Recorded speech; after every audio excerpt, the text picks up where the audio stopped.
मल्हारवारी मोतियाने दावी भरून, नाहीतर देवा देवा मी जातो दुरून. मल्हारवारी मोतियानं जावी भरून, नाहीतर देवा देवा मी जातो दुरून.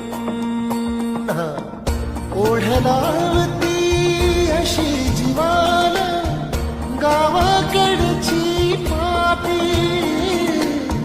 सारं